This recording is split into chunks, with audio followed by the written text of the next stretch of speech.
Hi, I'm Tony Jones. Here's a bonus question we couldn't fit on Q&A from Michael Balderson.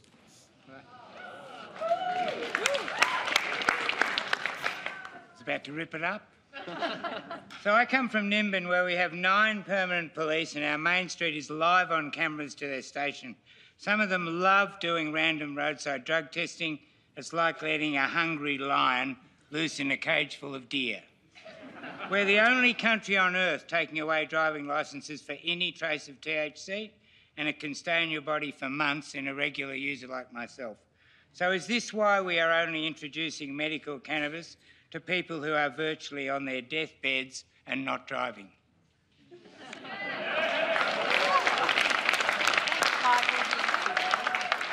I'm aware Michael was recently arrested, I think, in town, and Nimbin, for anyone who doesn't know it, is a fabulous village of only a couple of hundred people. It must be the most over-policed place anywhere, probably in the world. I think we've got an issue because it's not about, our laws are not about impairment, as you know. They're about detection of small quantities of illegal substances in your breath or your saliva or your blood. And as you know, as you've said, marijuana stays in your system for well over a month and possibly longer. So the question about whether someone is still impaired after a month would leave everyone with raised eyebrows.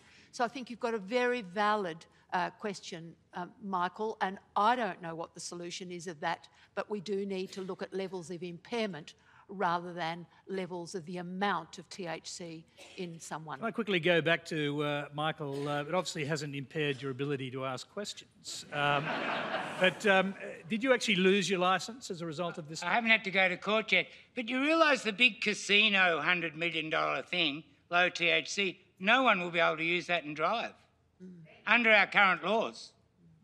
So, David Littleproud, what do you think about this? Do you have any sympathy for... I mean, if it's possible that you could, say, smoke a joint a month earlier and then get picked up by police with one of these saliva tests and potentially lose your licence, is that fair?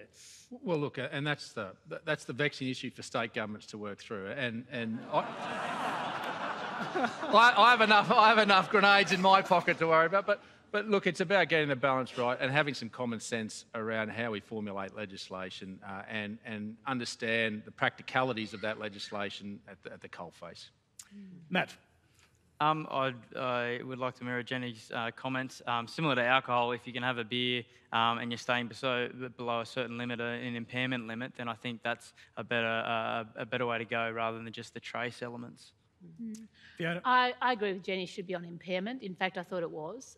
So it surprises me that it's not, and I think that's something. So I sit on the board of the NRMA as well, so with another hat that I wear, and I'm going to go back because I know we're very focused on road toll. And I think it's important when we're talking to legislators and regulators that we focus on the outcome we want to get. So we want to get a reduction in road toll, we want safer drivers, we want less accidents, less fatalities on our roads. How do we get there? We don't necessarily put in so many rules that it's binding people up in red knots and red tape, and it becomes a revenue raiser for government, and it takes good people off the road. What we have to do is look at the basis for the law and then try and make sure that the law is designed to do that.